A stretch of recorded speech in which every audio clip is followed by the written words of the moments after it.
Good. You comfortable in that position there with your tissident Yay. shirt? Yay. It was the only clean shirt that I had. So Everything else is dirty in Sille Kadri's library. especially me. oh, snap pictures. Yeah, I've been like crazy busy. This is like the one night in a month or so that I've had that I actually can just sit and do nothing and just drink wine and talk. How come? What are you doing? I went back to school. I don't know what the fuck I was thinking. Yeah. What were you thinking? I'm doing my master's, political science. So Okay. yeah, I hate myself.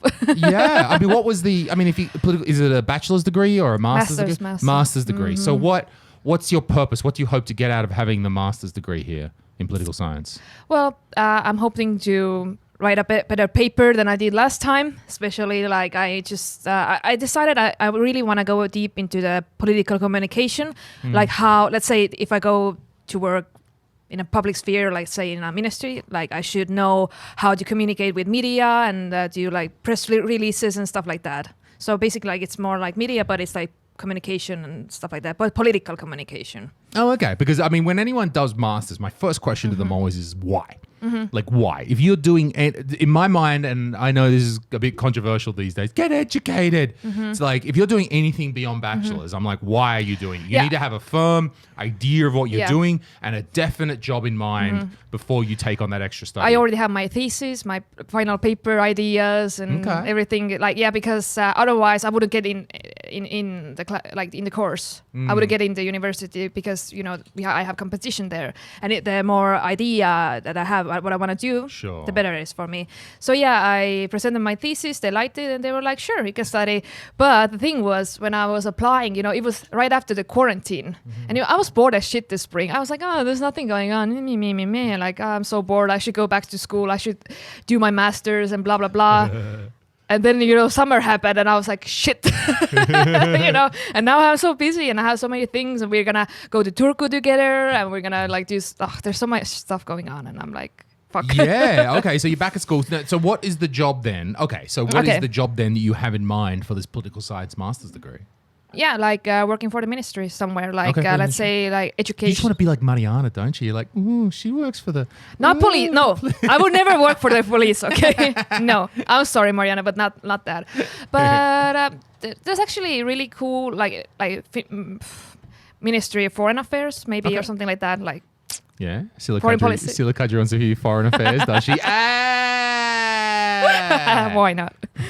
So yeah, that's always been my goal, actually, even when I did my bachelor, but shit happened and I ended up working in a restaurant and then I ended up working in an NGO and like, I don't know, life just happened. Which is not bad. I mean, I think this job you have at the NGO is fantastic because it's such great leadership experience. It's flexible and different, and I've always wanted to have a job, also like working with non-profit organizations. And sure, you've got a great mission. That's what NGOs have, this great mission behind that. And you've got these people that you can lead and, you know, you can directly influence these young people.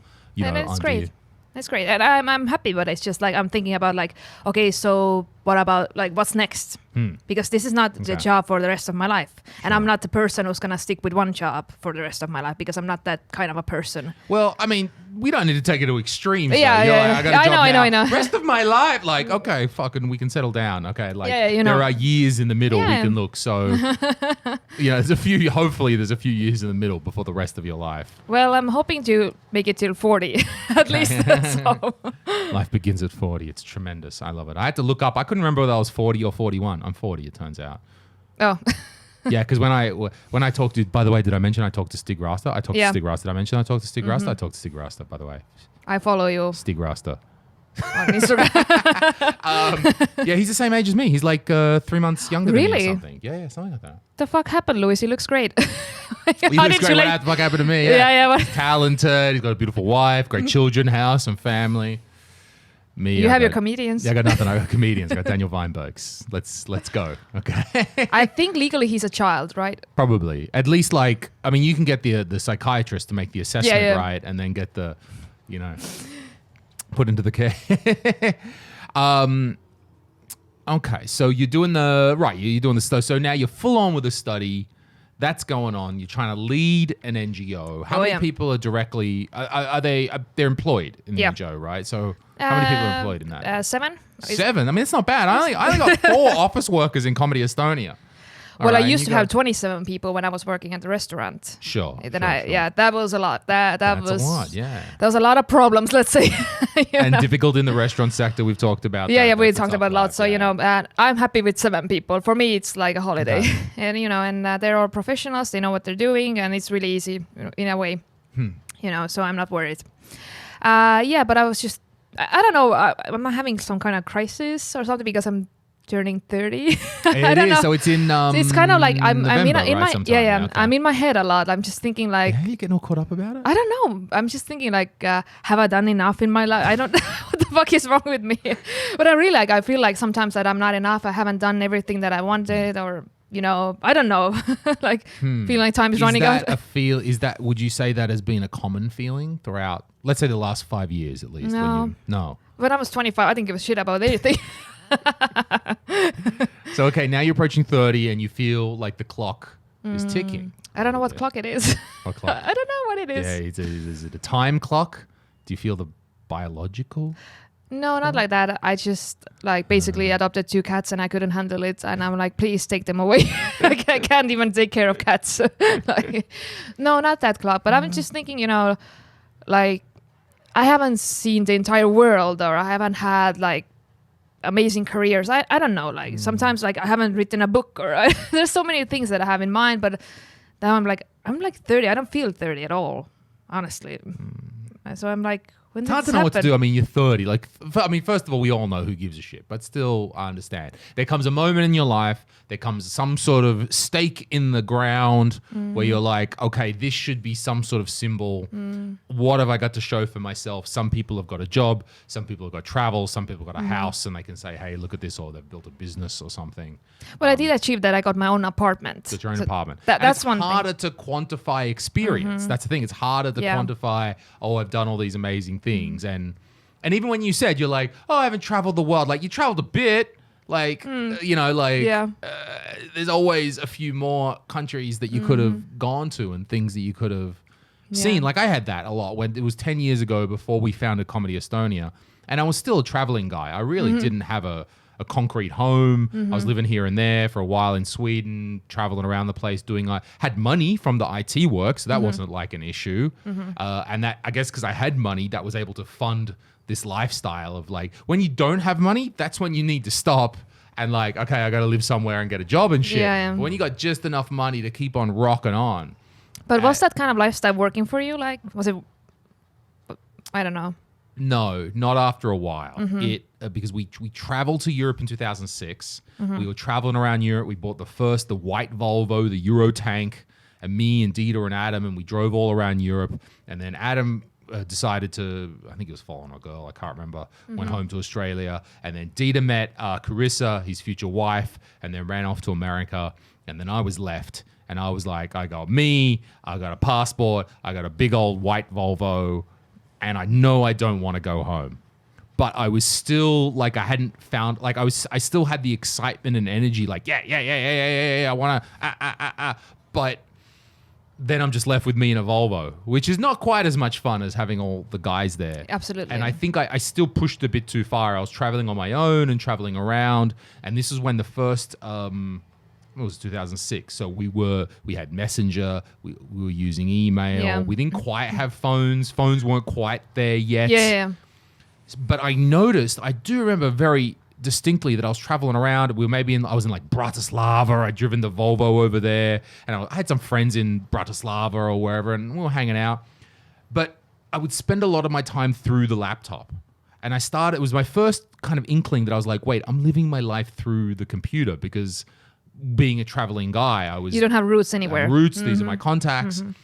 But it was like an addiction at this stage. And I was like, I got to go to the next place. I got to go to the next place. And it took me quite a while to pull myself out of that. So, yeah, you can travel, but you can also eat, pray, love a little bit too much in your life as well. You know what? I read about the author, that chick who wrote Eat, Pray, Love. Yeah? What about it? So, because it's kind of held up as if you want to use a cliche about going on a soul-searching journey to find your thing, go on your Eat, Pray, Love, right? Never read it. Never read it. Fine. But I know. I get the context. I don't know if I'm taking away my man credibility here, but I did read one book from that lady. She has a book on writing and a book on creativity, which I did read. But if you go back and read the Eat, Pray, Love story, how she divorced the husband. That bit is true. But she came up with the concept of Eat, Pray, Love and then sold it to a book company for like a good 100K or like a good amount of money and then used the money to go have the Eat, Pray, Love. Which sort of fucking changes the idea about it, right? It's not like it wasn't fake, but still, it's kind of, okay. Because, that's an interesting thing. Like, would we like her story more if it just came naturally from the heart and the spirituality? But no, she had it. She was going to go out and because I know it's smart to do that. Obviously, clearly a very smart maneuver. She's now a mega millionaire and a world Amazon #1 bestseller.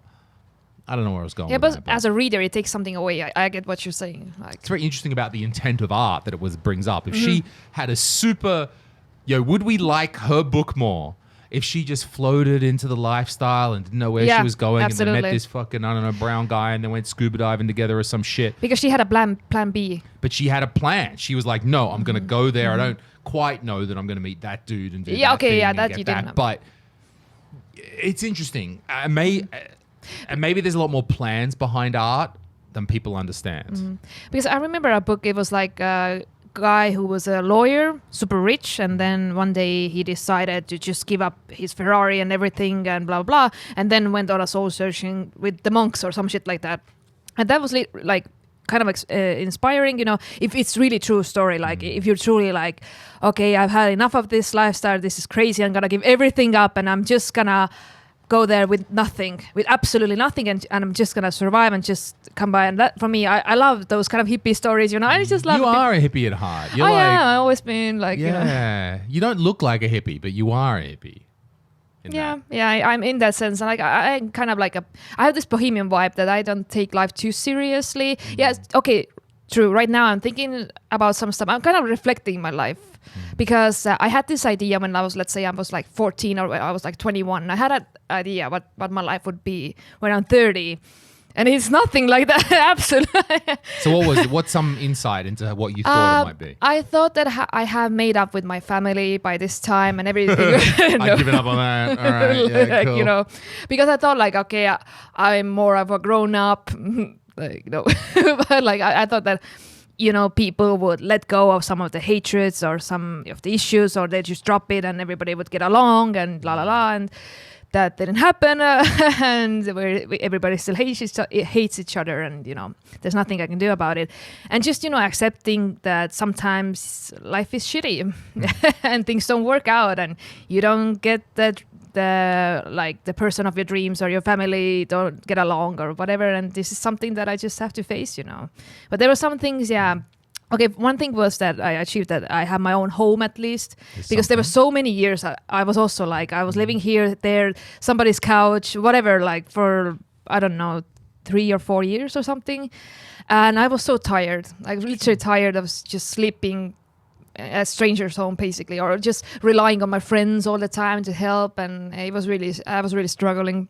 So I'm happy about like I'm more independent and stuff, but there's still some things that I'm like okay, maybe I should have done my master's earlier, or maybe should have done this or that. I don't know, like, sometimes you just think about those kind of things, and now it's my moment to reflect. Yes, you can. I mean, I think about that. I mean, again, coming back to that education, like I should have done my master's early, because I'm super, super on a kick right now of like, what is the purpose of higher university? Like, you got to really know, because I think I'm letting out, oh, thank you. Sille's pouring some wine for the audio listeners. When I was at school, I know I've talked about this. It was school, then study, work, study, university. What are you, really just a bachelor's? What are you, a fucking idiot? Just with a bachelor's? Who are you? You fucking simpleton. Get out of here. You haven't even done something else. And the education arms race clearly can't go on forever. You do 3 years of bachelor's. Okay. Yeah. Then it gets ramped up. 4 years to do the masters or something to add on the end. Like, what was it going to be? 5 years, 6 years? Apparently, all in society, we're going to need 17 years of education to get somewhere. Obviously not. There are great jobs, great careers that do not require this specific level. And it's not as much of a problem in Estonia because education is still cheap. You can still get it. It's not, the difference is when you're in America and you're clocking over 50K a year. That's crazy. To do a degree. This is where this stuff is really coming out. And I guess I'm listening to different American people talking about this and just reflecting on my own time. Like, why did I have to do all of that? Why were we indoctrinated into thinking that we need the masters, the honors, the Well, PhD? I think because especially in the United States, like they ask actually the papers. They want to see the papers. They don't care about your experience. Which is the problem with the jobs, isn't it? That it's all about... but it doesn't show how much I know about it. Years of experience, right. Which is what I've been trying to get across to my employees, and I've been talking a lot with Hella and Henrik about that idea that, you have to keep on doing education even after that. And I fear that what happens to a lot of employees or a lot of people, let's say they're a young person, they're pretty switched on, they go to university, they do their time. And then they, you kind of have this idea, of course, I'm going to work and then I'm going up the ladder. I'm going to keep improving. But then what happens is, probably for the first 2 years, you keep improving because you're learning on the job, you're getting into it, you're like, you're getting into it. But then I think what happens after 2 years, you have a real risk of stagnating in your job because the job itself, the work experience that you get will not take you to the next level. And you have to be studying yourself. You have to be learning a new skill yourself, reading, I don't know, taking a course. I don't think a university degree, but somehow self-educating. And I'm trying to encourage my employees to self-educate because I don't think work experience alone, even with a fucking fantastic boss like me, because I'm great, right? Even with the best boss in the world, like Musua right here, is not enough to take you to that next level after a couple of years. Because there's so many repetitive tasks that you do on your job. Even if it's super interesting and, here you have like projects and stuff, you're doing events and blah, blah. But it's still like, in a way, it's a refining the same thing because you want to get it. What you want to do is get the event. For example, Comedy Estonia makes events, Dissident Live, comedy show. You want to make that so efficient that it's smooth, runs without incident. Your job is to remove the friction. The friction is what grows you. Yeah, but I think still there are so many things that you already know those people. You already have the context. You already know these things. So I can get like really kind of like, same old kind of feel. Particularly in Estonia as well. Yeah, absolutely. How do you deal that with your NGO? I mean, you're not growing in a crazy way, you need a way to motivate those people that work for you, even though there's not always crazy new projects to do. Yeah, we have this in our NGO. There's a budget for like training the employees. It's just not like it's something. If you want to learn something, let's say you take a course from a university or whatever. It doesn't even have to be in a university. It can be something else. Oh, you want to learn about, let's say, marketing. Sure, take this course and we will pay for it and whatever. It's just so you will feel more motivated. Also, we have this kind of like a motivational package, or I don't know how to say it better. But anyway, it's like let's say you want to go to a gym and we have the sport ID and we have that, and so you can go to a gym. Sport ID a thing? Yeah, I remember just watching their pictures a couple of years ago. Going, really? You guys are going to make some of that? Okay, but they made a thing of it. That's great. Yeah. And we use that, and a lot of companies use it. So, and like every month we give like 15 euros, but so you can use it whatever you want to have a massage or you want to go to the gym, and it's like you just you have to have your own money there. Let's say you pay like 5 or 10 euros, but it depends how much it costs, or you can pay whatever like you want to buy or do. Like, so that is one thing. And also we have like not every month, but like every other month we have like staff events. So we just have like a gaming night or something, or we go to the movies together, or I don't know, different things. That's very important, I think. So yeah, it's something that I'm working with on the comedians right now, because we had a really great night last November. We went out, it was all the core guys. We all went to laser tag. That was super fun. And then we had a dinner down at the Saku Gastro. And then we went bowling. I think a bunch of the micers. When I say I think a bunch of the micers came along to the bowling after dinner, I was so shit-faced wasted that I can't remember who was there. So, it was kind of like a bonding experience. It was a bonding experience and there was no shows. Actually, there was a private show that me and Sandra did that night, not far by, but there was no shows. It was just hanging out. So there's no pressure. No pressure. And I understood this is a very important thing for any group to do. And I said to the guys, hey, let's go do the go-karting. Let's go go-karting. But go-karting is expensive. It's like $700 to do all of us for go-karting. And the guys were like, look, well, we all just talk that the money's tight right now, tight for everybody and all, you know, especially in events. We're working hard. Is it worth it to spend that? And I thought, and the guys were like, why don't we just make a celebration maybe around December? And I thought about that really long and hard because they have a fair point. You know, what are we doing spending $700 on go-kart? And even though I really want to go to go-kart, so that's why I was like, and I started to think about it and I was like, I still think that the team bonding is important. The event is still important to do that. That even if it's not about celebration, even in difficult times, even when things are a little bit shit, actually, and we haven't maybe achieved what we wanted to achieve, that may be an even more important time to have such a stick night. Together. To stick together. So kind of the agreement I'm coming to the guys who are working on it is actually we won't do the go-karting, but we'll do dinner. Yeah, well, dinner. This is not that much, right? We can all afford a dinner. And I'll pay for bowling because bowling's not that much. It's a couple hundred, whatever, to take us all to bowling. Yeah. Because I think it's so worthwhile. So you just cut the expensive part out, but the idea of still having a night is super, super important. Like, I remember when we were all quarantined, like in the spring. During the spring, it was like March or April or something. We did online events. We were just playing games online together, and you know, we made a quiz about our lives, and they have to like it was like Kahoot. I don't know if you know. Just there's like bunch of questions, and you have to pick the right answer. You have like 15 seconds, and you're like, and it's about somebody's life, and you're like, I don't know shit about Sille, you know. But okay, that was nice. That's a nice. Yeah, thing. so it was really fun. Okay, answer me this question though: of your team, tell me the breakdown of gender. Okay, so mostly are women. Right. So there's what's the number on that online calls? How many men and women? Okay, we have. Keep talking. I'm going to close this. Probably can hear some like wind going on in the background. Yeah, there's like a storm today. I'm like. Yeah, there's storm. I mean, we want the wind, but that's a bit too much. So. So yeah, it's like we have. Let's see. Right now we have 4 guys working. Okay. Yeah. Oh, it's like 50-50. Yeah. And then let's say 50-50 because we have one who is doing like internship. Because it just doesn't sound like a very dude thing to do, to sit around on a Zoom call and do. Like if dudes were coming up with it, they might participate. Well, I'm the boss. So I don't like.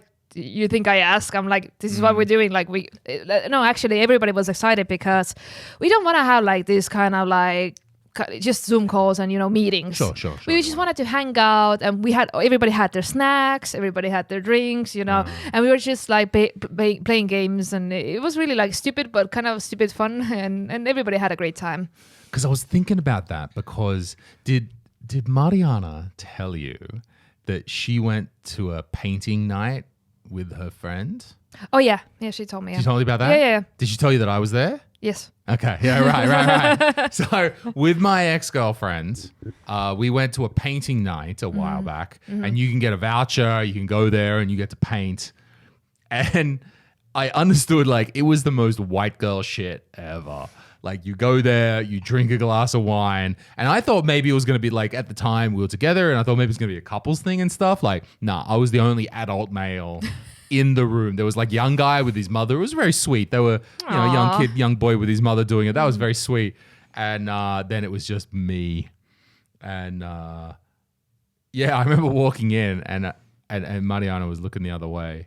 And I just very loudly went, oh shit. And you just see the fear for the second in her eyes go, oh, fuck. no. And they turn around. He's like, hi, Lewis. Yeah, we were talking that in Estonia, you cannot go anywhere or do way. anything without seeing somebody, No way. Like- And it was so white girl because the way the painting goes is they give you this small square canvas and you pour, and what you do is you pour paint and it's sort of, you paint the canvas. Yeah. And then you just pour different colors on there, but then you make patterns, like you get a straw and you blow the paint and that makes a beautiful lily.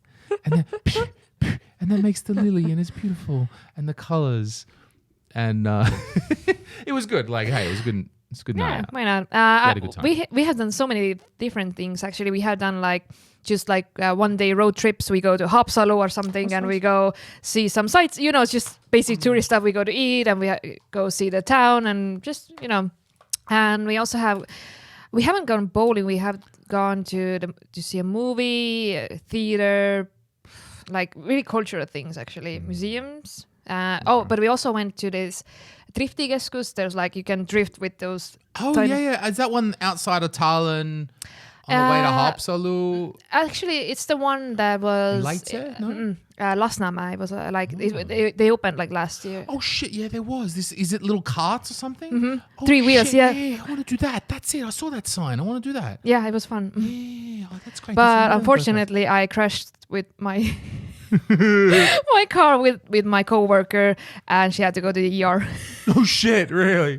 Oh my god!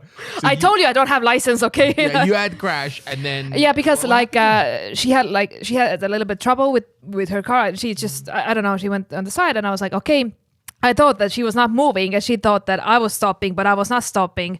And then we totally crashed, and her leg was sticking out. And so I totally rammed her leg with my car, and I was like, "Oh shit! No! This cannot happen." I was like, "Fuck!" So it's and it wasn't broken, but it wasn't broken. bruised. It was just bruised. It was swelling up, and I was like, "Oh no! I can't believe it was so bad." And it was her last day. Oh my god, that's It was like her going away party. I was so embarrassed. That's so funny. Ends up in the ER. Yeah, literally. I mean, one day you're gonna get a license. One day you're gonna get a license, and one day Officer Uberlet is gonna pull you over, and that's gonna be something's gonna happen, right? What is the officer problem? Officer. It's like, Sille, I've been drinking, and I'm like, not since this morning. I'll probably have a wine cooler or something. Put it away. I'm so bad driver.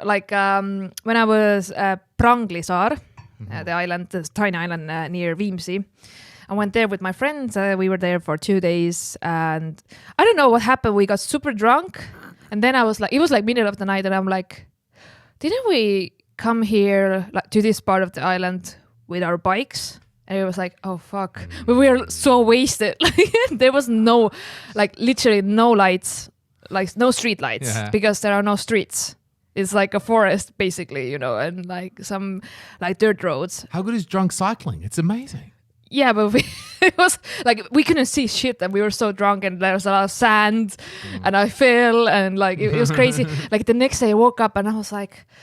My vagina hurts. Why does my vagina hurt? Because I fell. For the usual reasons. I was like, what did we do last time? What the fuck happened? But the thing was, because There's no men around here. Why does my vagina hurt?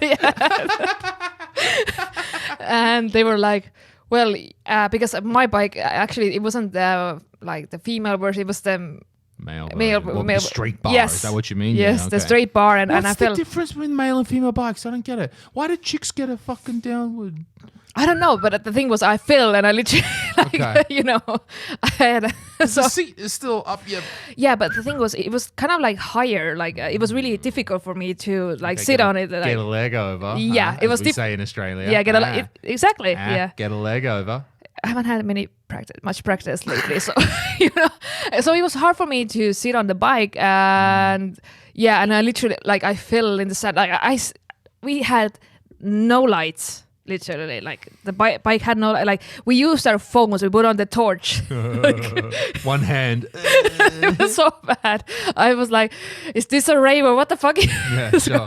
Some weird Blair Witch project. Oh yeah, that was really shaky cam shit. Okay. So next day hungover, everything hurts like crazy. it was not a great idea because they would think it was like, oh, we want to see the sunset and drink wine and stuff. And then we ended up in some restaurant there. I got so fucked up on Baileys. I don't know how. I was just drinking Baileys like crazy and talking with the girl at the bar and like hearing the local news and like it was so crazy and I was having so much fun that I totally forgot that we have to go back. You have to cycle back. Okay, you had to cycle back, and it wasn't like far away, but the roads are all shitty, and so it took some time to get home to sleep, but it was really fun. Drunk cycling, like I know that technically Officer Uberlet could come and pull me over and take away my license. She would. I'm no doubt of it, and I would expect her. I would be disappointed if she didn't. I know the officer can technically, legally take away your driver's license. Because it's drunk driving. It's a DUI. Right. I get it, right? Legally, I get it. But on a human person level, I'm like, this is the greatest shit ever.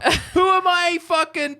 car, I understand. I'm driving 50 kilometers. I'm driving a weapon down the street. I'm going to hit somebody. I understand. But with a bike, a bike, fuck you. Okay, I'm just going to fall over and hurt myself. That's the worst thing. That's the worst thing that can happen. We're going to drive into the fence. It's going to be hilarious. We're going to laugh. It's going to be a good time. What's the problem driving? I understand. Then someone's going to drive onto the road and it's going to be an issue. So we have to have this law. But maybe they could just make a space. Like you could go to some farm on the outside of Tallinn and the whole purpose of going there is to get drunk and just cycle around drunk. And you're allowed to do it. You're on private property so the police can't get you. They're going to give you the helmet. Yeah, you get a little helmet. Fine, sure. Wear a helmet so you can fall over, hit your noggin a few times, and you can just experience the freedom of being drunk and doing something crazy. Because I totally love it. Yes, it's fun. Especially when it's like nighttime and you're like, and you have like, just a couple of beers, not like, you're not super wasted, but like you had a couple of beers. It's a cold night, summer night, but it's still like, a little bit breeze and you're just like cycling home and you listen to music. Have you been drunk scootering? No. It's very similar. Because they sometimes the scooters are not available at night. Oh, yeah. Actually, after we recorded one YouTube live. Okay. Yeah. I remember I said like, okay, see you next week and blah, blah. And then I was like, shit, I had to go to the toilet. And then I was like in a hurry to get home. And then I was like, okay, fuck it. I'm going to take the scooter. And I was like, and then I had a dress and it was like everybody saw my ass in Teleskivi. It was great. I don't mind, yeah. Like so one time it happened, and it was funny because it must have been really funny because somebody was like, you look funky while driving that scooter, like with your dress and makeup all fucked up. And, I was like, yeah, I was a little bit drunk, We've come a long way to think that scootering until it was electric. Mm-hmm. Because it's weird. Like now it's cool. And that's what you do. I'm a little hipster. I'm like riding my little scooter. But because until they were electric, I'm not, one day I would like to have children. One day this would be a nice thing to have. Ever pull that shit together and be able to be in the correct situation. I think I'd like to help to raise a young person and help to do that. Like next life? Yeah, who knows, right? I know. Look, we're talking crazy talk here, all right? Crazy talk. Crazy. And I think that's something I'd like to do, and I'd like to be open-minded. I would like to think that I'm, connected with my child and listening to them and appreciating them and growing with them and so forth. But I swear to fucking God, if they ride a scooter, I'm going to throw that thing out the window. Fuck you, you little punk. Ride a skateboard like a real punk, all right? No, I'm just scootering, Dad. No, fuck you. Any dickhead can ride a scooter. I will buy you a decent skateboard. You will learn, you will play Tony Hawk with me, and you will learn to ride a skateboard down the street because no decent individual has ever ridden a push scooter. Fuck them. See, that's the one thing I've got. That's the one thing on my children that I'm like, no. What about roller skates? Okay. Because, again, roller skates are different, right? You kind of go roll. I don't mind. Cool. Go retro. Go the four, like the ones with the thing. I want to try that because I remember when I was a kid, I got like the roller skates, but I fell down so many times that I was like, I can't skate or Do that. nothing. Roller derby, classic. Rollerblading, not a problem, right? It's this little push scooter, and then they ride these little fucking kids, and they're like, there's a little half pipe in the park, and like, nah, I've got my scooter. Look at me, I'm a badass. Now, fuck you. Okay, ride a skateboard. You heard it here, people. Like, ride a fucking skateboard. Okay, that's gonna be. I will buy the skateboard. We have so many skate parks in the Talle. skate parks. Yeah, what like are you doing? Yeah, literally that's like legit. I like listen to a little bit of punk rock, ride a skateboard. Am I asking too much from my children? Like, so listen to Limp Bizkit and ride skateboards. Punk rock. Punk rock. I don't know what the fuck is punk rock. Exactly. I'm like, is it Limp Bizkit? I don't know. She did it all for the nookie. All right. Yeah, there are even skate parks like in Boulevard, whatever. Like, I know. Look, I know it's irrational. I know I should be accepting. Look, my kid can turn up gay, trans, fucking all the colors of the rainbow. I don't give a fuck. But if you're riding a scooter, I'm going to be throwing that out a third-story window. Okay.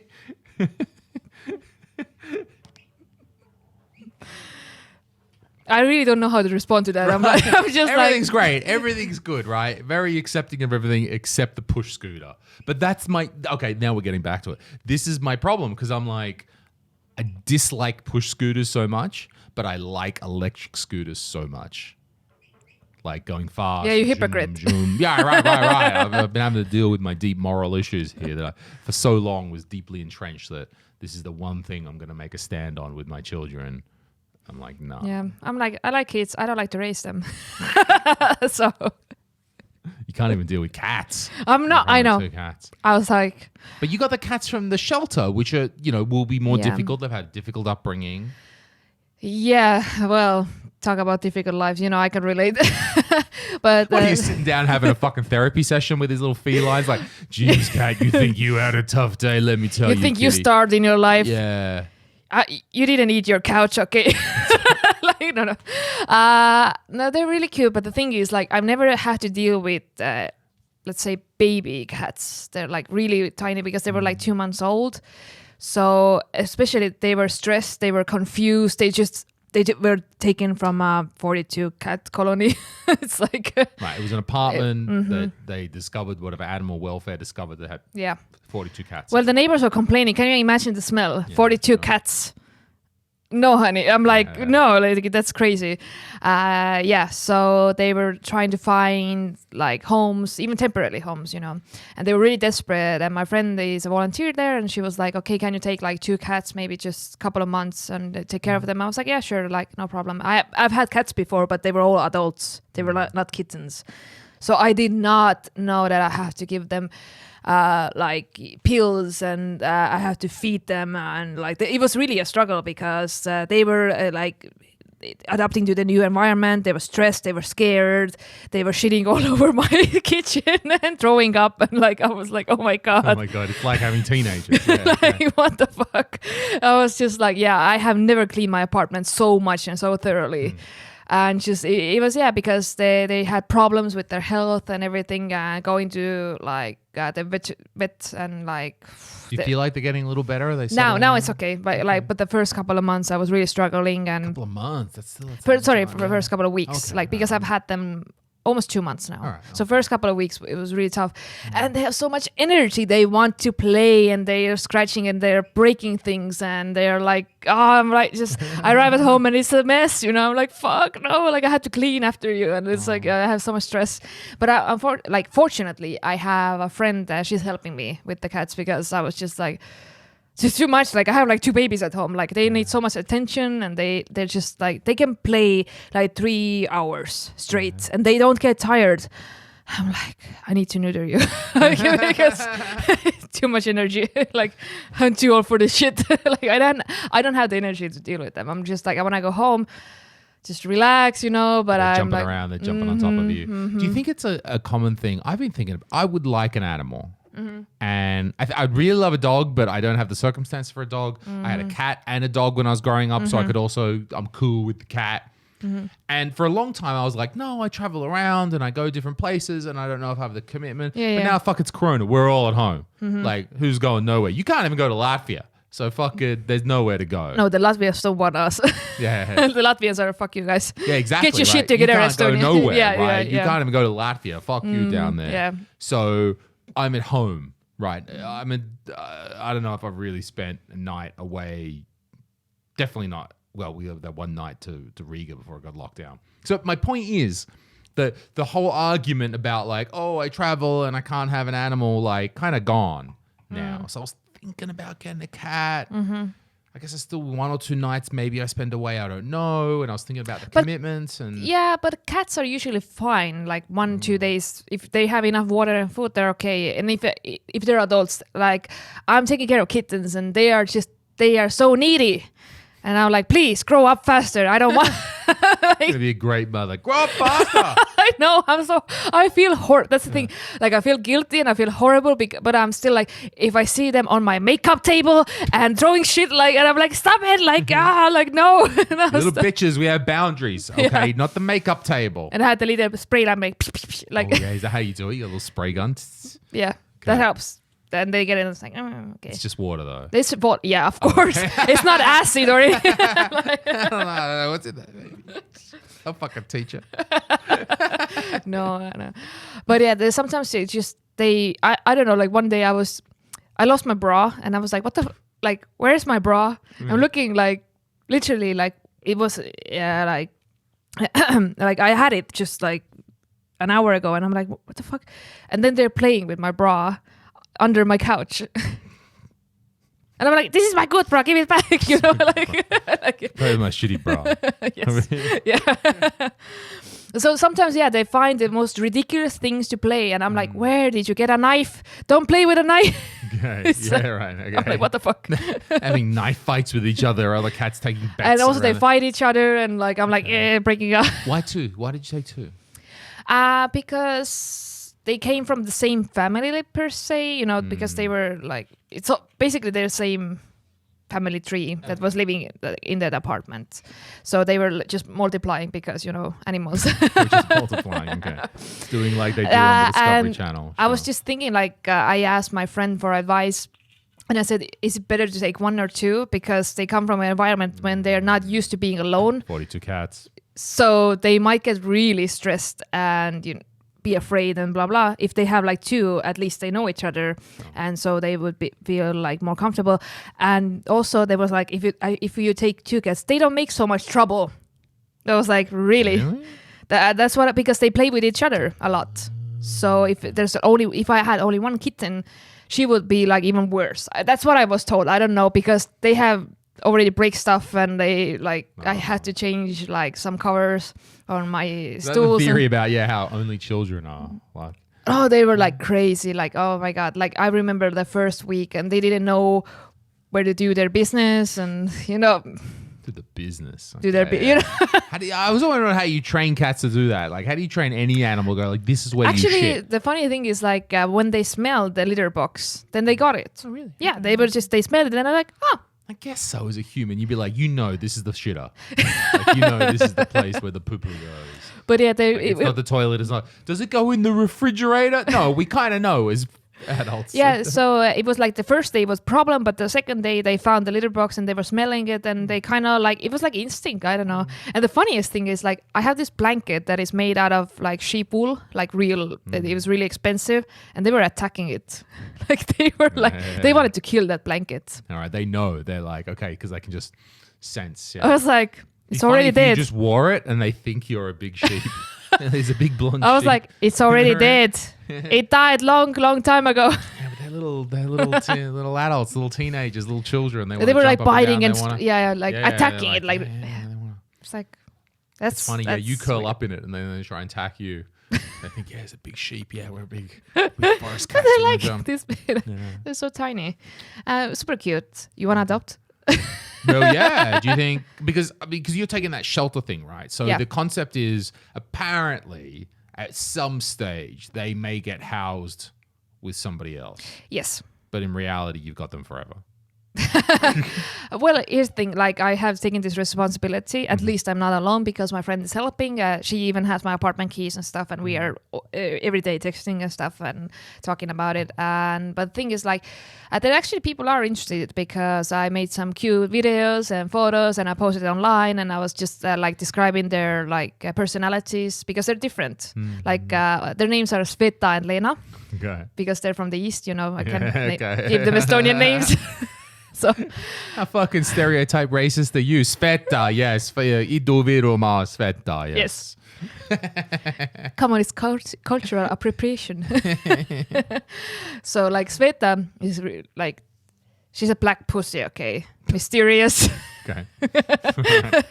Who doesn't love black pussy? Okay, it's like... really mysterious, really like more introverted. Like she likes to get petted, you know, and she likes to be in her lap, but not everybody. She doesn't trust everybody. And Lena is more like she loves everybody. She's like she's a whore. Like she will sit on anybody's lap. So it's like. So let's Sille. Yes. Sille Kadri Simmer. Let's go back to the discussion we were having earlier about you turning 30 and how much you love these cats now and how big part of your life they are and how you're turning 30. Yeah. Does your brain kind of just segment these things off and like not really make the connection that, oh my God, I love these cats and I'm turning 30? Well, here's the thing. I really tried dating, but it didn't work out. I was like, yeah, cats are cool. No, because there's no foreigners that can come into Estonia, so there's nothing exciting for you now. and all the foreigners that are on the dating apps, I already know that. It's the same, right? We've already had this menu. Okay, we've already dined at this restaurant. We didn't like it. We don't need takeout multiple times. Exactly. So yeah. So I was like, where are the apps to be today? Tinder, Bumble, what else? What are we looking at? I only use Bumble. I never use Tinder. Okay. Oh, Tinder is for the peasants, for the lowly people down there, for the commoners with their carnal desires. No, I'm up here with Bumble with the. Yes, getting ghosted on Bumble, at least not getting ghosted on Tinder, you know. Yeah, sure. Yes. Okay. Ghosted on the good platform, then I'm, high class ghost. No, I just love that there was one guy that I matched and he was like, "Are you that Sille from Dissident?" And I was like, no, the other fuck. How many fucking do you think there are? And I was like, yeah, and then he blocked me. Just to know, right? Yeah. How could you not even work it out? Like, you can't work that out already? I was like, dang, was he Estonian or a foreign? Estonian, but I was so proud. I don't know, I was just so proud. No, own it. Fucking own it. Fuck these guys. I was like, hell yeah. Yeah, who do you, like, what are you, a fucking, what are you, a retard? Yes. Do you have a mental learning deficiency? Yes. How could you not know this? Like, if you're speaking in English, then maybe I understand. Yeah, He's a foreigner, doesn't quite get it, he doesn't know the nuances of Estonian culture. But, bro, Eesti keeles, get the fuck out of here. All right? Like... It was just so funny. Like, I have had so many, like, just funny things happen. Like when I was using Bumble, I don't know, just weird conversations. And I was like, really? You think that, like, I was like, honey, I'm like almost 30. This shit doesn't fly with me, you know? Like, I can see through your bullshit. Yeah, dude, I got 20 other screenshots of dudes doing a similar line on me. So hey, literally, I built my podcast.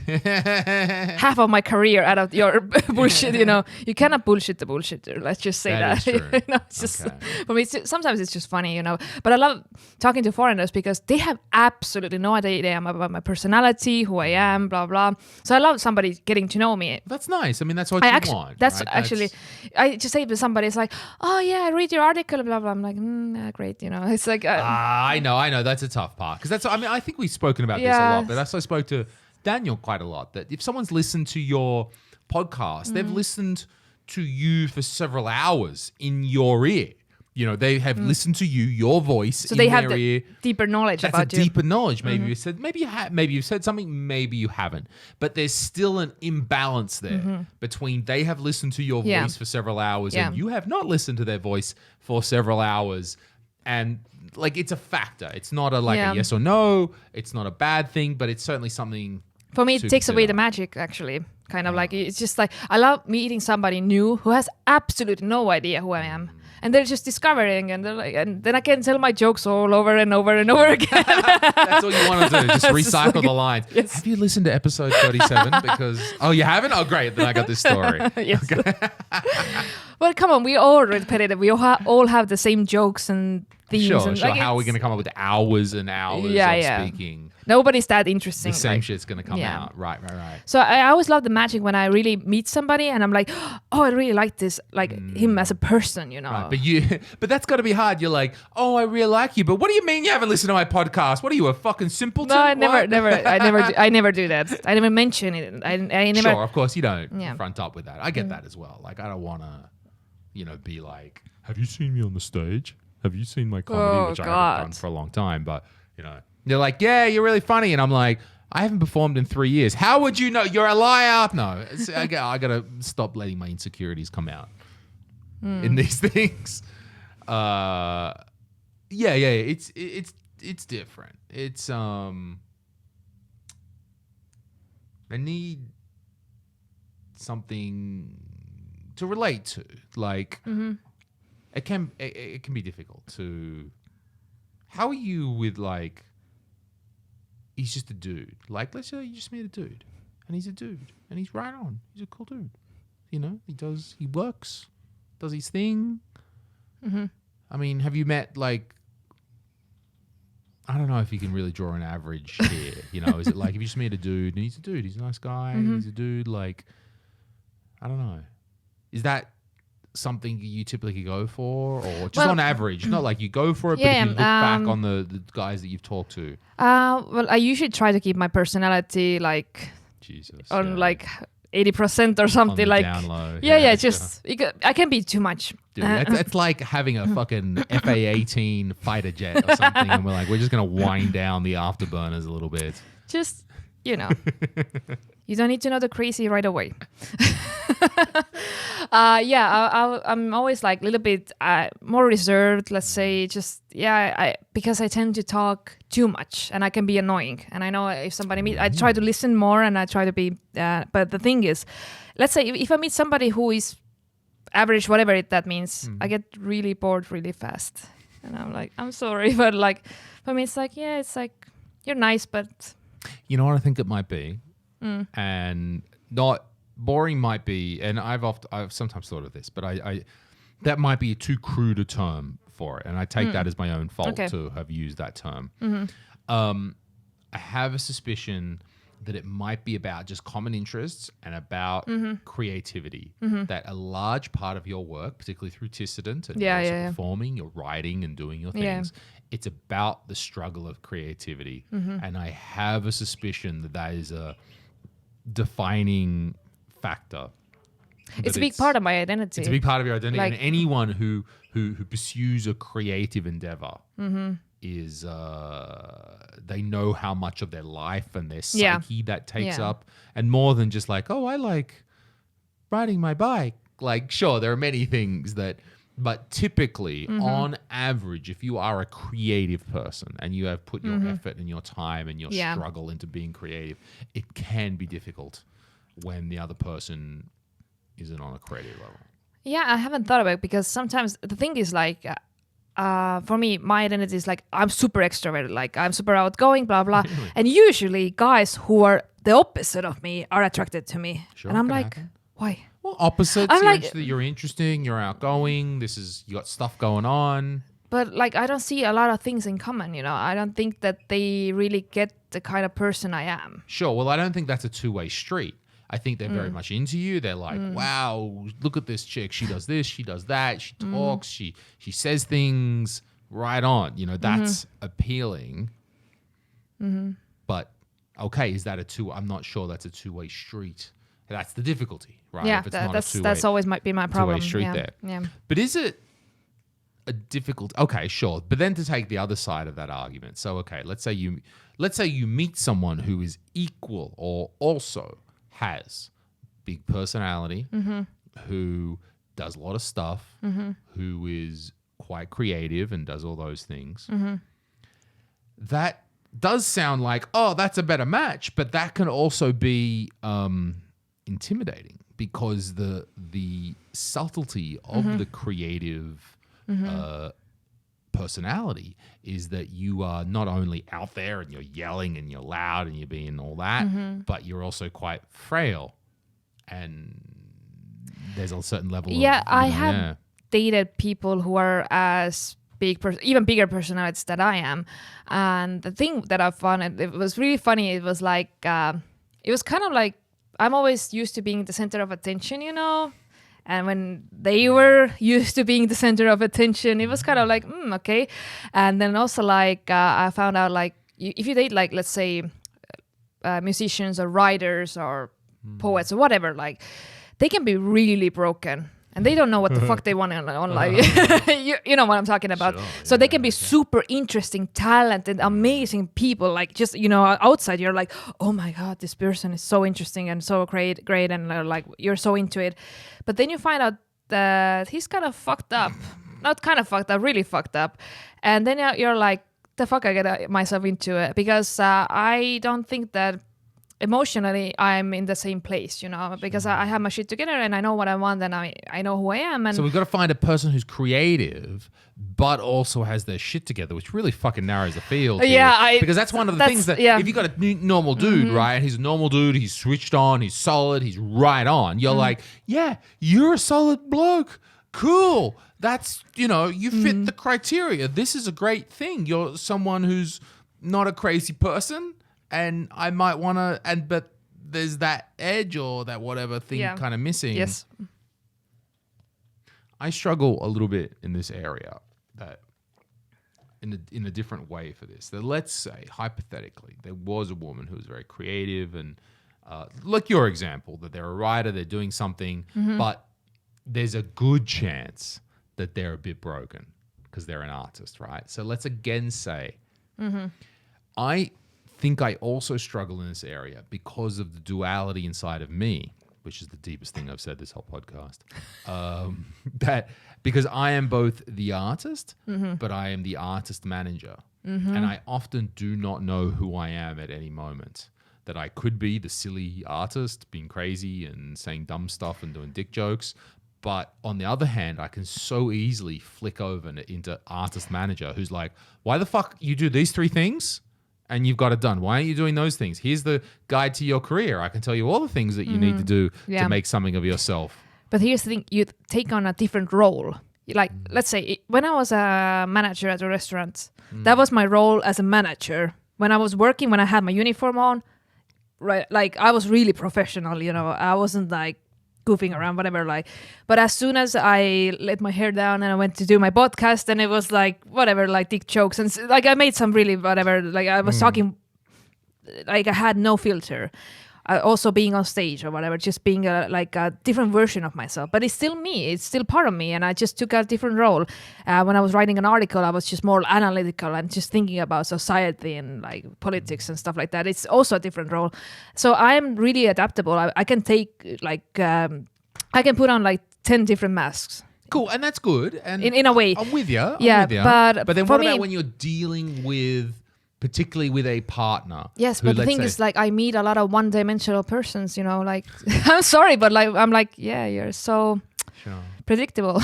But that's what I was saying, like, as a hypothetical, because actually this hasn't quite happened, but it's more like I can see it in friendships, right?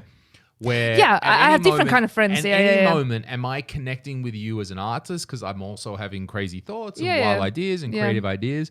But on the other hand, what's always the kind of the difficulty of my existence is that what's always ticking in the back of my brain is the artist manager, which is going, I know how to fix your career. I know all the things. You need to do this, think about this, blah, blah, blah, blah, blah. Here's the things. And then boom, you're going to be on the way, which is an artist need managers and managers need artists. It's another, but usually they're separated out into separate people, that there's a manager going, need to do this. And the artist goes, no, I'm crazy. And then somehow in the middle, that all works out. And anyway, I'm going down really theoretical line here. Okay. It's difficult for me to separate, to not want to give, like at one hand, I'm connecting with a person because I'm also an artist and I write and I struggle to come out with stuff and I do the best I can. And on the other hand, the manager is in the back of my head going, I know exactly what you need to do for your career. It's not all just boom, boom, boom, do these 3 things, bada bing, I'm done. Anyway, that's a weird hypothetical, isn't it?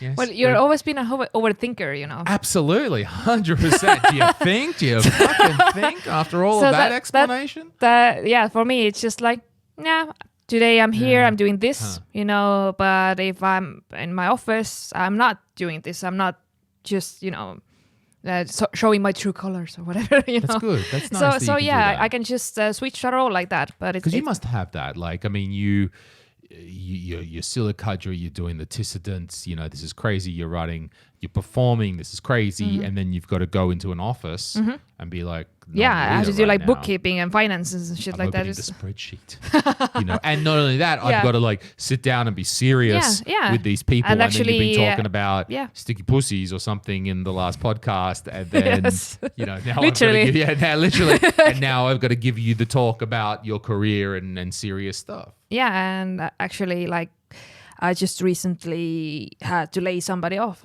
That's tough. Yeah, that was really tough. And that's also because this is kind of like I chose this role for myself. And I know that sometimes I have to make tough decisions. I have to have those tough talks. And if I'm not like happy with somebody's work or whatever, and I just have to sit with somebody and just tell them the truth. And it's not easy, but I know that I can portray that role and I can do that. And it's also part of me. And so I feel like...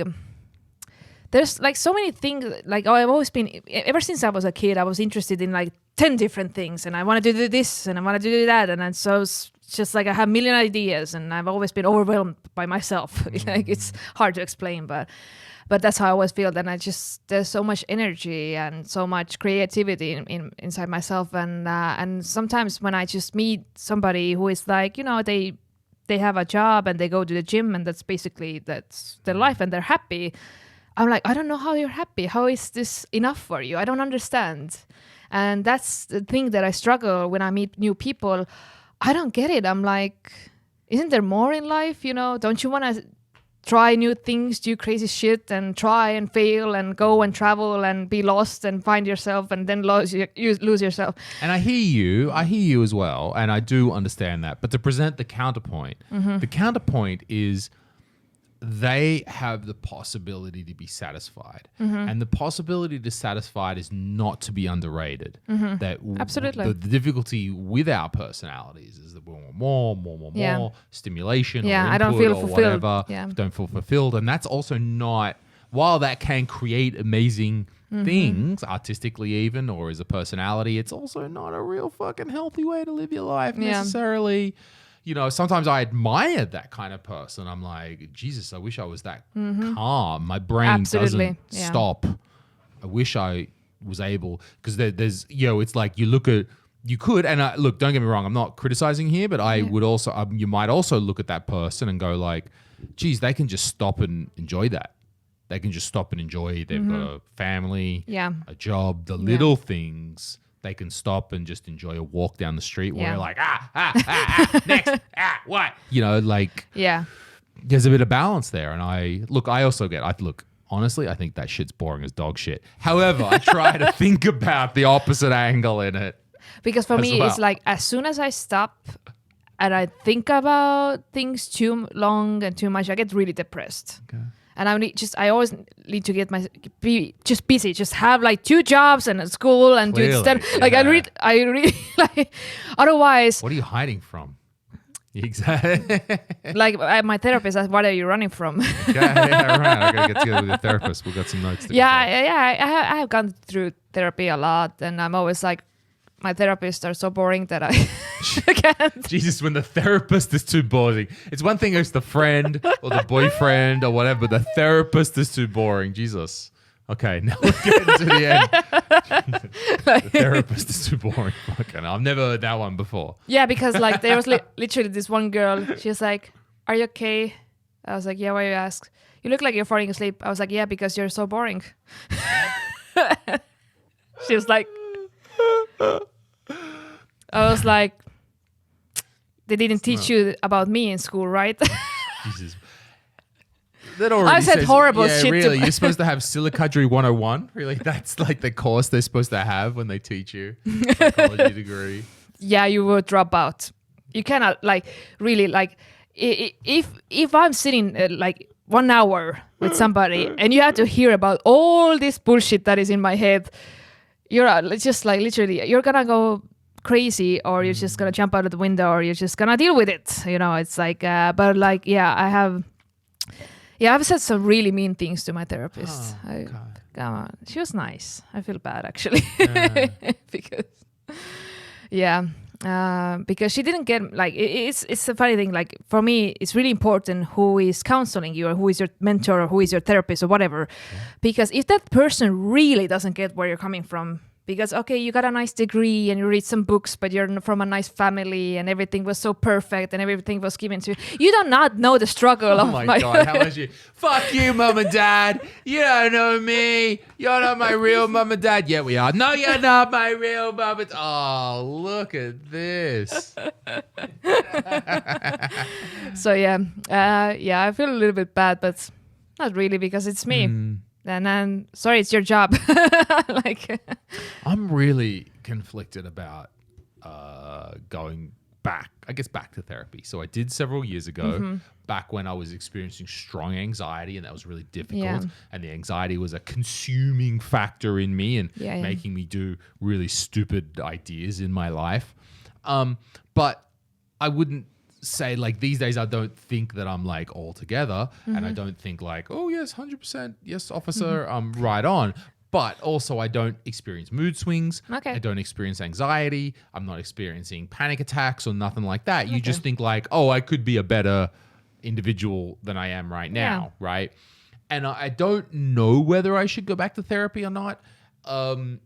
And it makes me think about it, because I'm a huge fan of it. I think that yes, we should be thinking more about mental therapy, mental health. We should have these facilities. You know what day is it today? What is it? September 10th is the Suicide Prevention Day. No shit. Yes, okay. Today. Okay, better than September 11. All right, good. Or the day before. Yeah, the day before. Okay, someone should have told Osama that. So, I think about that, but then I think like, and even though I'm 100% behind, like I can see I did go to some therapy. It really helped me in that moment. And then I think like, because we think of therapy, I think we tend to think of therapy as the thing that we need when things are most critical. Oh, I'm terrible. Jesus, I'm about to jump off the bridge. I've got the fucking razor in my hand. That's when we think of therapy. But we don't quite understand as society when to not. Like, I'm not having panic attacks. My life's kind of together, but I still think I need a bit of help, and I'm not sure whether I'm worthy of it. On a logical, no, I get it, right? But you see what I mean? On a logical level, yes, I understand you. I understand the mechanisms that exist inside of the Estonian health system. I would have to go talk to the pederast and then talk to her, and then she needs to approve. But you can just, if you have the money, you can just buy, like $80 a session. True. And look, I'm not a rich guy, but I mean, look, if it was worthwhile, I could do it. Let's say like once a month you go. I could pull out the 80 a month and do that. Yeah. So sure. But so I you still have don't somebody do to talk to. So I could have somebody to talk to. But I'm just trying to point out that I guess we don't know. We understand it a little bit better when it's terrible. But when is the stage where we're not quite there as a society yet with knowing like, oh, I'm a pretty reasonable individual, but I still think maybe talking to a therapist once a month might be okay. Yeah, and I think it's so necessary because you need to just keep yourself in check in a way. Like, it's so important to talk to let's say, first of all, a professional, and second of all, somebody you don't know personally, because they don't have any history with you. They don't know, but because like they're not your friends, that you have this kind of dynamic, or you don't want to ruin your friendships, or you're thinking about what they're gonna think about you or what they're gonna say. You're just like, it's a totally like kind of like an objective view of your life or yourself. Because I remember the best therapy session I had when it was like me crying for 3 hours, but like 3 times €80 times the ticking. But no, like really, and she was just like, Sille, you need to let go of your trauma in life. Just let it go. Stop being like, you need to stop it being part of yourself. Just let it go.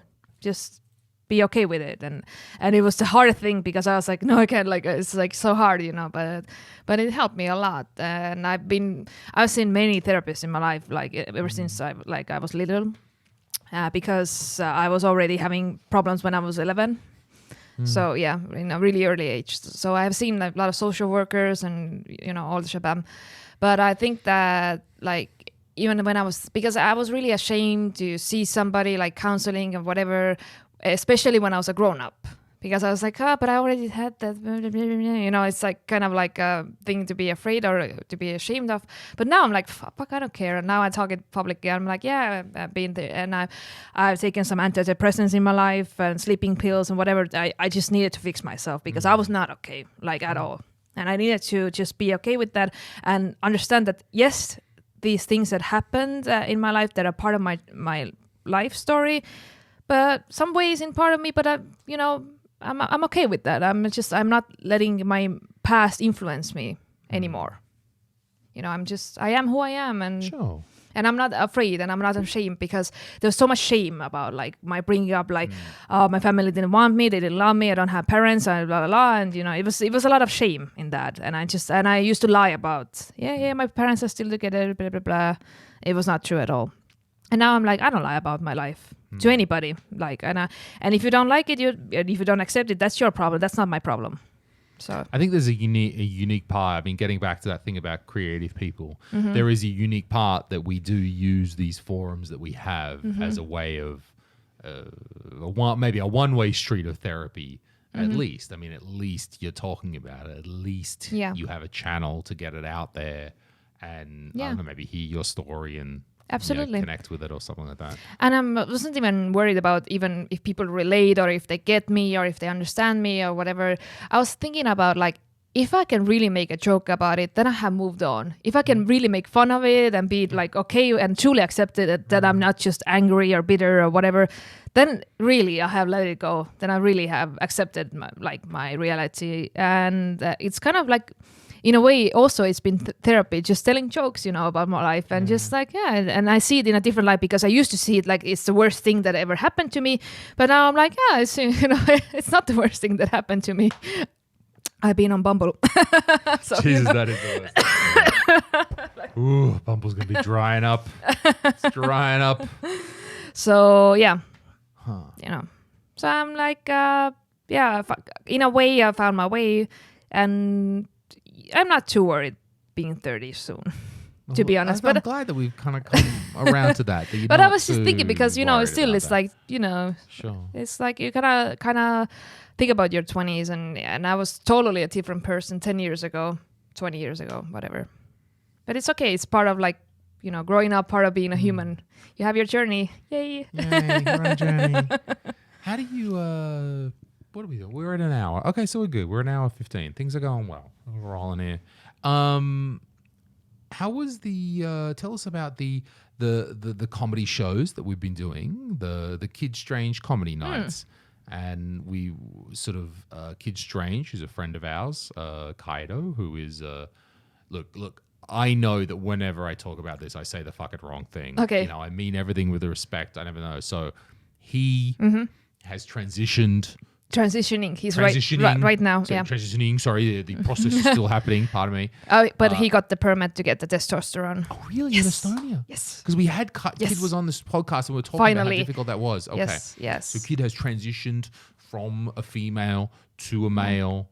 Yes, he's a trans man. He's a trans man. Right, that's the term, trans man. Sorry. I'm trying to say it right. Yeah, okay, it's fine. Every time I say it, I get it wrong. I want to like... We're actually going to have lunch Sunday. On Sunday, we're going to have lunch. Super nice. And I know that, and we've been running these comedy nights with run by Kid, and he really wanted to even have hosted these one. nights. Yeah. So we've been running these comedy nights that with no Comedy Estonia branding, like nothing like that, just total Kid Strange branding. I help out. I just make, my only job is I just make sure the fucking sound works and the lights work. That's all I do. I just want to, that's all I care about, that like the stuff is there and Kid Strange has totally been like doing everything else and he's doing a great job of it. And so these shows have been aiming more at women and people from minorities and LGBT people. And I guess tell us about that show you've done. I've never hung around for the show, right? And look, cool, because I'm not the target demographic of that show. Yeah. And right on. Like, cool, I 100% am down with it. Tell us about, I guess, what you've experienced when you were hosting one of those shows, or the vibe or the difference? Yeah, totally. Like the audience, like I have never seen that kind of audience before. There was actually people of color. They were like foreign people, LGBTQ community people, and the Heldeke shows I really liked, especially the English ones because. I don't know. I like Heldeke a lot.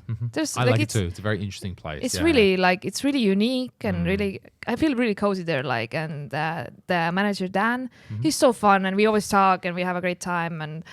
And it was just for me the first time. I was super nervous. We things were not perfect. Let's say there was just people didn't show up, and then you're supposed to do 5 minutes, suddenly you're doing 15 and suddenly you're closing the show and you're like, what the hell? And it's all just and you're not prepared, but you're gonna make it work. Sure. You're just okay. And there was a little bit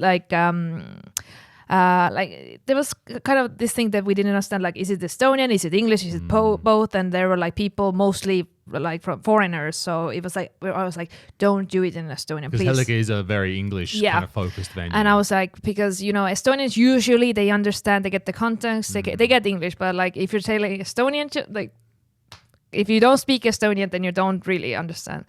So there was a little bit that, because I remember Biba went on stage and she was like, nobody speaks Estonian. Oh my God. But I was like, fuck you guys, I'm still going to do my set.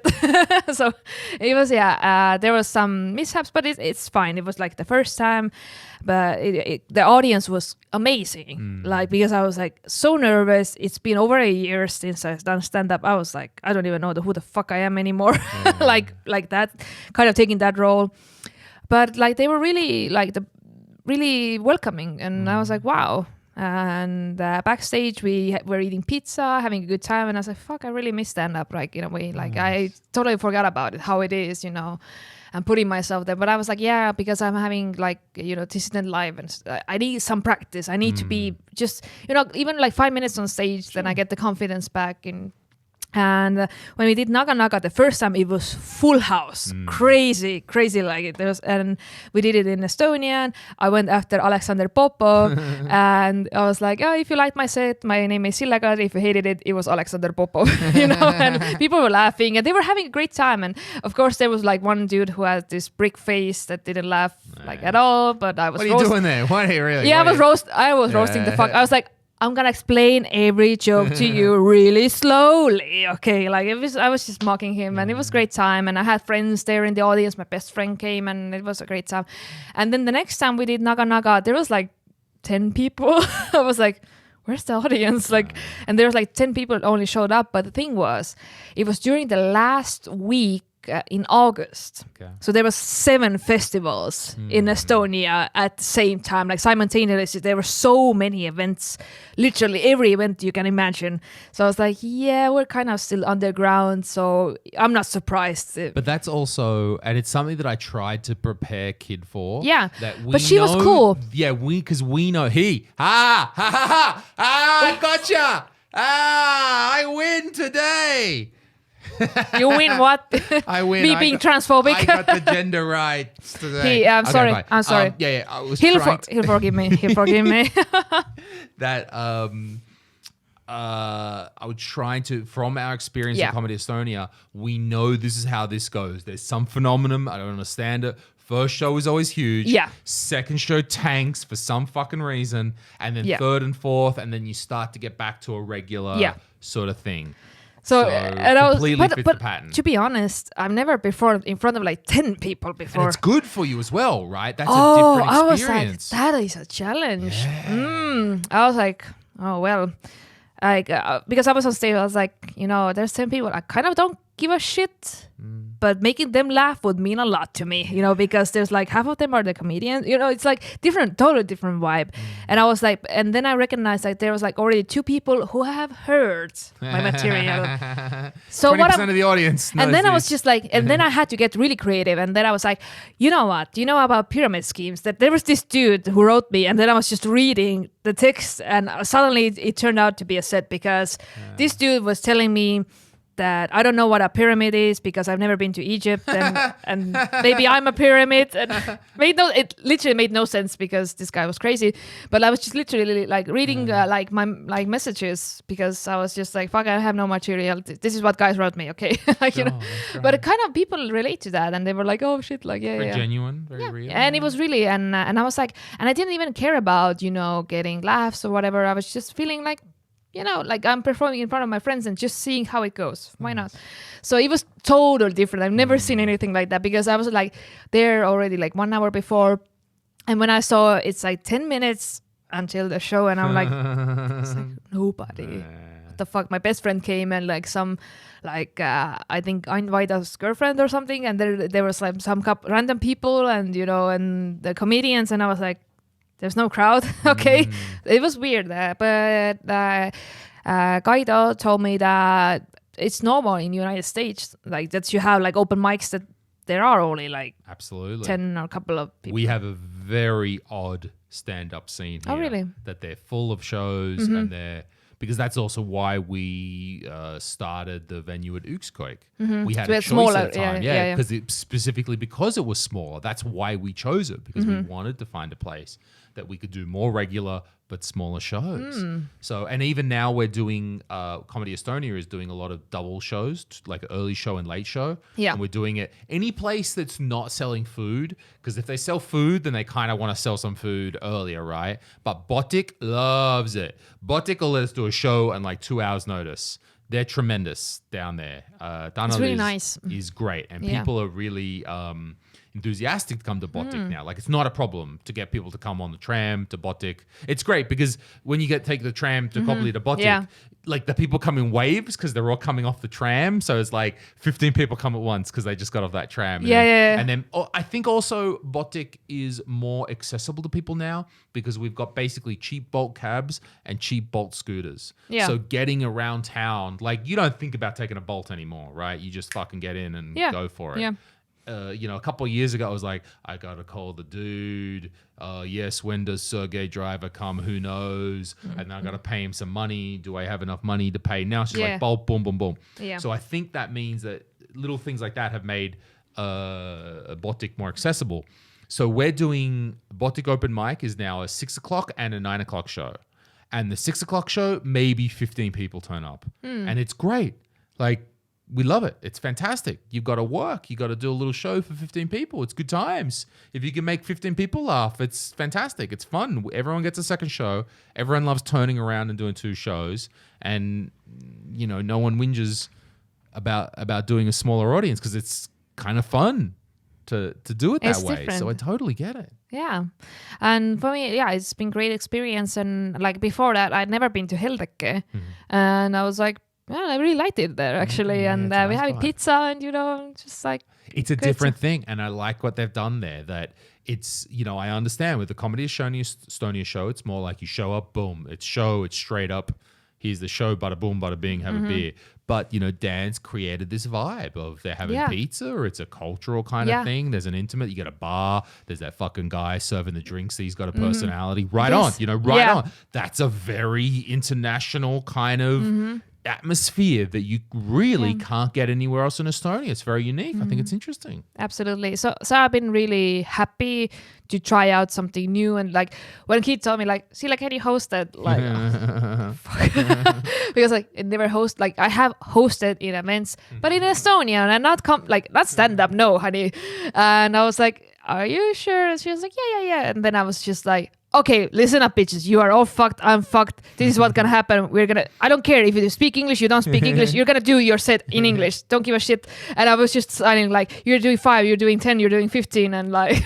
That's it. And literally, like I had one comedian missing, and then I saw Tauri Einbergs, and I was just like, you wanna have a spot? Tauri was like, what? Like, he was this like, is what comedy. the fuck? That's how it works. I was like, you better be prepared, bitch, in English. I don't care. And he was like, well, like because he literally paid a ticket to see the show, and then he was.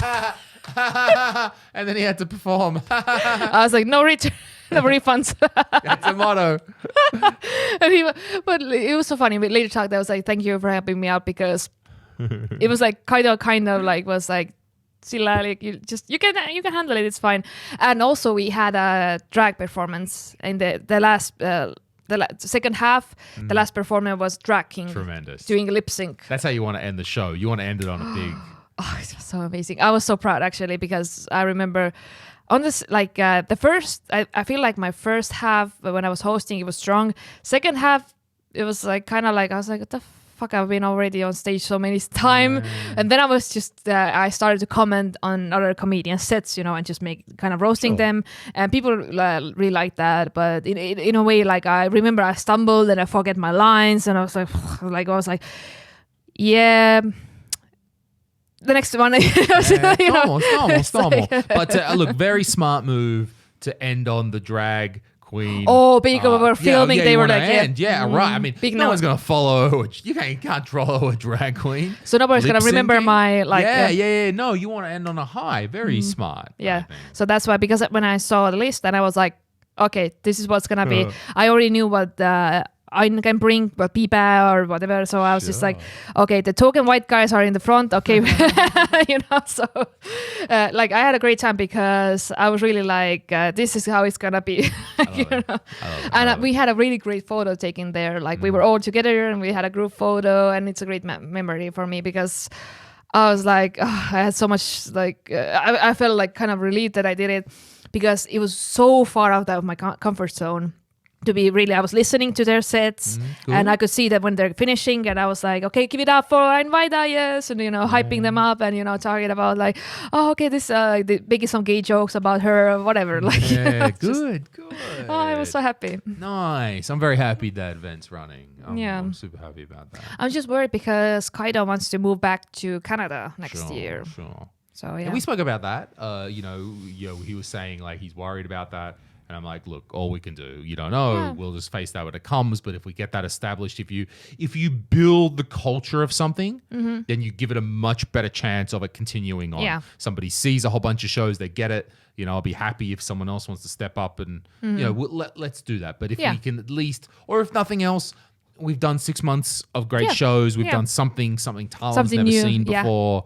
Let's, no reason to sit around on our asses, right? Because let's make it happen. This girl that came to every show.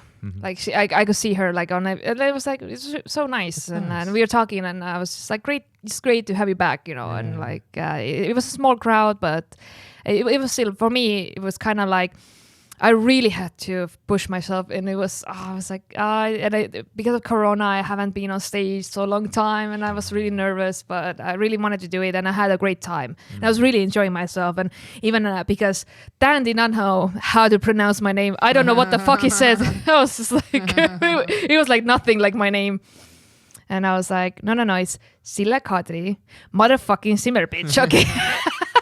And he was like, I'm dyslexic. Bitch. So no, great times, really great times. And yeah. Nice. All right. Why don't we wrap it up there? I enjoyed there. That's cool. Thank you for on a happy note. Yeah, I wanted to come and do a pre-recorded one, like not just live where it's like talk to the people right now, like just sit and chat and drink and have a good time. Absolutely. All right. Hey, thanks everyone for listening. Appreciate that. I think I've got Timothy next week. Timothy Reedy. I think I finally dragged him in here for another Tim and Reedy show. So see you next time. Thanks, guys. Bye-bye.